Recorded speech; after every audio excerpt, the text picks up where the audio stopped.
দেখছি অপ্রাণ চেষ্টা করছেন, ছোট বড় বৃদ্ধ সবাই মিলে। তো এই আগুনের এটা আমাদের গৌরব।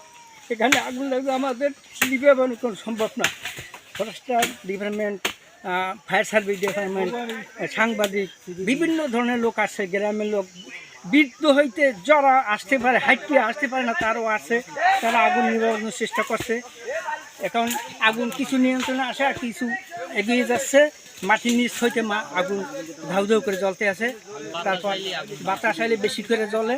এটা সাংবাদিক সাথে থেকে আগুনের কাছে কাছে যে দেখে, এরা প্রচুর চেষ্টা করতে আছে। আমিও তাদের সাথে ছিলাম, আমিও চেষ্টা করছি, কিন্তু এটা বাকি আল্লাহর ইচ্ছা। যদি হয় আল্লাহ কমাই দিতে পারে, বা তাদের গ্রামবাসীদের সবার চেষ্টার এতে আগুন নিয়ন্ত্রণে আসতে পারে। খুব চেষ্টার উপর আছে তারা। এবার ড্রেন কাটতেছে, ড্রেনের ও সাইডে আগুন না যাইতে পারে, কাঁচামাটি বাইর করতে আছে যেন আগুন ভালো পরিবেশে নিবে দিতে পারে। এইভাবে তারা চেষ্টায় আছে।